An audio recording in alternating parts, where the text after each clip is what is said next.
Hello. Um, we'll be looking at how to be a winner, even when you are the underdog.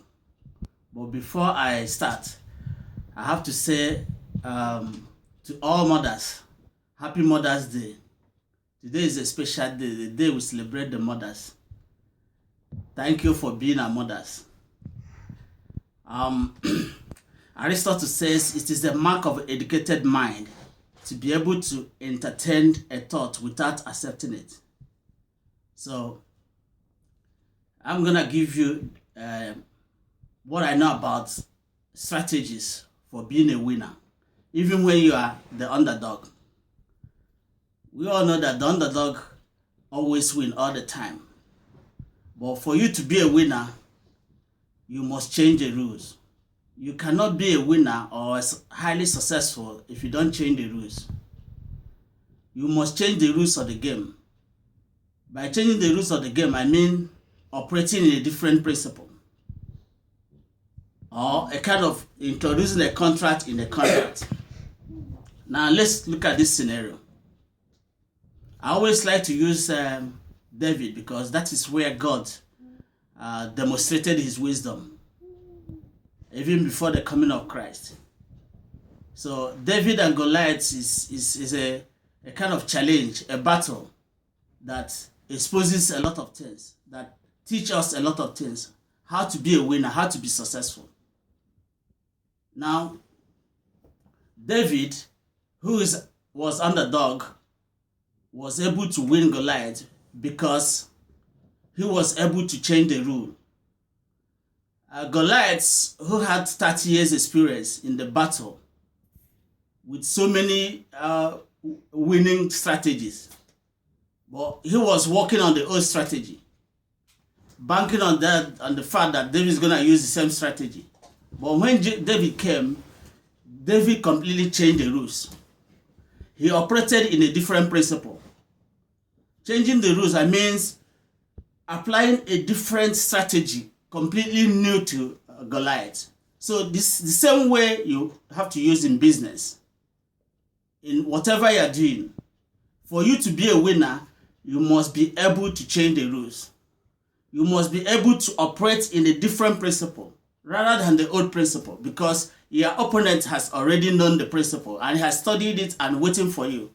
So if you are working on the same principle, you're not gonna win.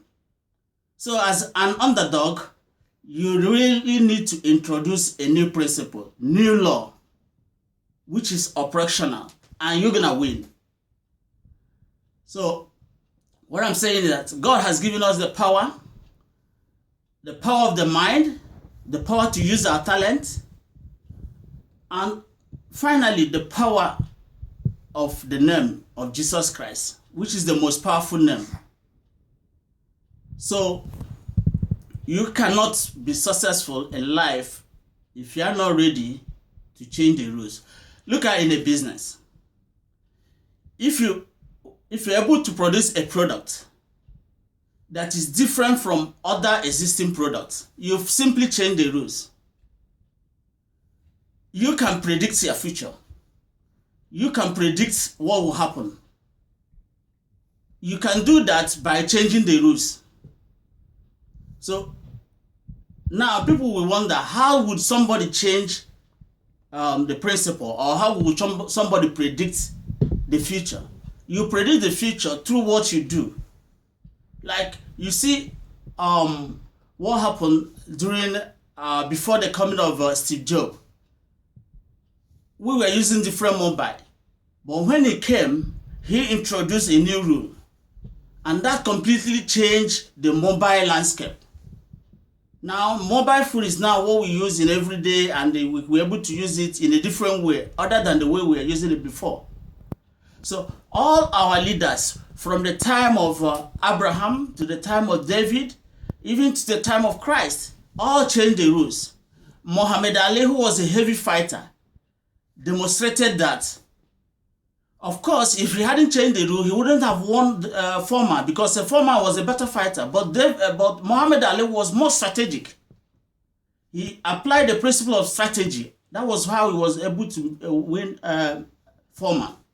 So in the same way, different leaders, Jesse Owen, different leaders change the rules of the game. So if you want to be a winner, you must definitely change the rule of the game. If you don't change the rule of the game, no way. Look at a car and an aeroplane. They're all in motion. But an aeroplane operates in a different principle. So it's a matter of changing the rule when you are competing with your opponent. If you are competing with the opponent and you are going to face him with the same principle, the same rule he has, no, you're not going to win. So that is why you need to introduce a new rule. It's just like introducing a contract in a contract.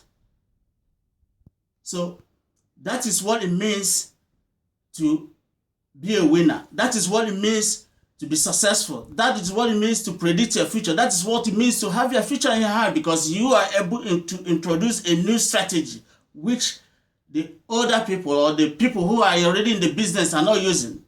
So when you introduce it, they find themselves wanting. They wouldn't know where to go. They will be looking as if they don't know what to do again.